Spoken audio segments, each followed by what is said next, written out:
lahir sampai sekarang. Kalau misalkan ceritanya mah sama kayak teman-teman sebelumnya ya, sama saya juga lahir dari keluarga yang Islam, tapi emang gak terlalu fanatik banget gitu ya. Di umur-umur sebelum masuk TK mungkin saya juga udah diajarin kayak sholat, ibadah yang kayak gitu buat ngelakuin hal-hal yang wajib. Tapi sama kayak teman-teman yang lain juga ya, mungkin banyak pertanyaan waktu kecil kayak Allah itu apa, terus Allah di mana, terus emang ada ya Allah gitu, terus kita diceritain kayak gimana gitu. Terus dengan berjalannya waktu, saya kan masuk TK-nya tuh TK yang berbasis Islam gitu. Di situ juga udah dikenalin kayak Islam tuh kayak gimana, kayak gini. Tapi walaupun udah dikasih tahu disuruh sholat ini itu, tapi masih ngeyel teh, ada masih kecil teh bedanya.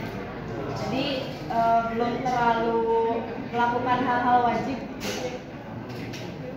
Seiring berjalannya waktu lagi, waktu masuk SD ada satu pengalaman, satu cerita, belum ke pengalaman.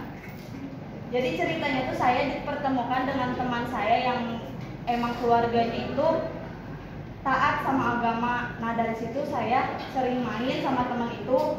Terus pernah ngedengar juga cerita katanya kalau misalkan kamu gak sholat kamu bakal gini. Tapi waktu itu saya ya udah sholat mah gimana saya gitu kan.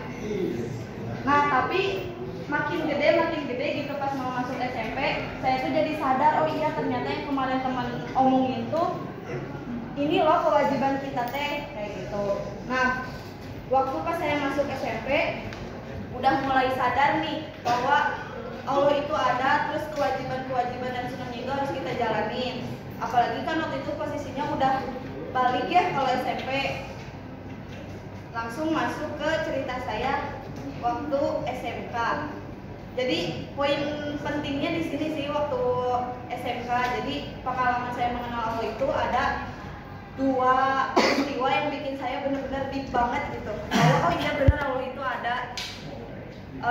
Yang pertama, jadi sebelum saya masuk SMP itu ada kejadian kalau misalkan saya tuh gak diizinin buat masuk SMP yang saya pengen. Jadi waktu itu tuh orang tua pengen saya masuk ke SMP yang gak mau banget gitu, soalnya karena dekat rumah mungkinnya orang tua mikirnya. Tapi kalau menurut saya waktu itu berpandangan kalau sekolah itu teh banyak orang-orang nakal gitu, secara subjektifnya gitu. Pokoknya kayem banget lah kalau Sundanya mah gak mau ke sekolah itu teh. Nah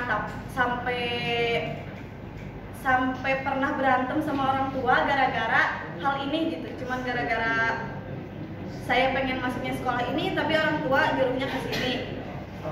Tapi dengan sangat berat gitu, dengan keterpaksaan juga, saya akhirnya ngikutin kemauan orang tua di situ teh. Jadi saya masuk ada namanya sekolah SMP 47 Bandung. Nah saya teh sekolah di situ. Kalau misalkan sesuatu yang dilakuin secara terpaksa biasanya berat kan ya. Nah sama halnya dengan saya waktu itu ngelakuinnya hal berat banget gitu, sampai gak mau kenal temen yang ada di sana atau saya tuh waktu itu mengucilkan diri gitu, gak mau sama sekali kenal sama temen di sana. Tapi seiring berjalannya waktu ada sesuatu yang menurut saya wah banget, oh iya ternyata segala sesuatu itu ada buahnya gitu. Jadi waktu itu saya masuk ekstrakurikuler yang emang favorit banget di SMP. Nah kebetulan waktu itu ada pemilihan ketua angkatan di eskul itu teh. Saya teh ditunjuk jadi kandidatnya.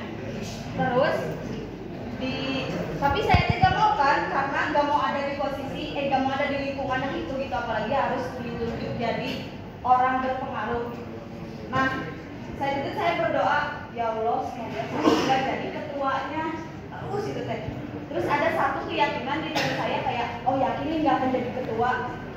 Ternyata setelah pengumuman saya ditunjuk jadi wakilnya. Terus saya juga menyimpulkan di situ berarti kalau berdoa itu harus spesifik kan, gitu. Saya minta gak mau jadi ketua, ternyata saya ditunjuk jadi wakilnya. Nah setelah itu juga makin berat kan ngejalaninnya, karena kenapa sih dah emang gak mau gitu, gak mau, terus kadang nyalahin kayak ya Allah tapi padahal udah berdoa gak mau gitu. Nah tapi akhirnya sadar juga gitu, oh ternyata setelah saya menjadi wakil ketua itu teh bener-bener yang dapat relasi, dapat pengalaman, terus dapat segala hal baik lah istilahnya gitu ya, banyak hal baik yang datang ke saya gitu, walaupun nggak secara langsung, tapi di akhirnya saya tuh menyadari gitu bahwa itu teh hal-hal baik yang dipersiapkan oleh Allah. Nah lanjut lagi waktu saya mau SMK, sama kayak waktu mau masuk SMP, jadi saya juga SMK teh gak mau ke SMK yang dipilih sama orang tua. Saya teh pengen masuk ke SMK yang emang benar-benar favorit waktu itu. Tapi waktu itu kebetulan NIM saya teh nggak terlalu gede, jadi kayak ragu gitu masuk ke SMK gitu teh. Terus udah nyoba daftar ke situ, tapi ya nihil gitu hasilnya, karena bener-bener emang istilahnya nyoba di pinggir jurang gitu, ternyata emang gak keterima. Terus di situ juga ada masalah sama orang tua, gara-gara yaitu kenapa ngikutin orang tua, padahal kan lebih dekat ke sini, kenapa milihnya ke sini. Nah akhirnya saya masuk SMK swasta, yang pandangan orang tua saya waktu itu dibilangnya swasta teh jelek mungkin ya gitu. Nah dengan sangat terpaksa juga saya teh masuk SMK yang swasta. Terus seiring berjalannya waktu juga, sama kayak SMP, saya waktu SMK nggak pernah mau berbaur sama teman-teman. Bener-bener yang pertama kali masuk juga nggak pernah ngobrol sama teman, karena gitu ada hal yang ngeganjel karena gak mau di lingkungan itu gitu. Terus ada pengalaman juga yang menurut saya yang benar-benar percaya bahwa itu ada. Saat SMK saya tuh dipilih juga jadi kandidat ketua OSIS. Nah waktu itu saya nangis lagi karena benar-benar gak mau jadi ketua OSIS, karena waktu itu SMK itu benar-benar dominan sama anak laki-laki karena STM kan, jadi gak mau lah mimpin sesuatu yang dominan sama cowok, selagi masih ada cowok kenapa harus cewek gitu kan. Nah waktu itu benar-benar nangis juga, ya Allah kenapa harus dipilih jadi kandidat gitu, padahal kan gak mau.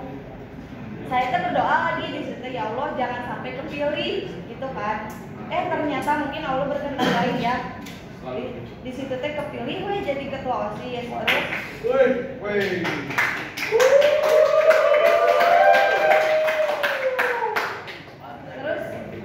terbukti kembali kan saya mendapatkan hal indah yang Allah berikan, yaitu ketika terpilih menjadi ketua OSIS.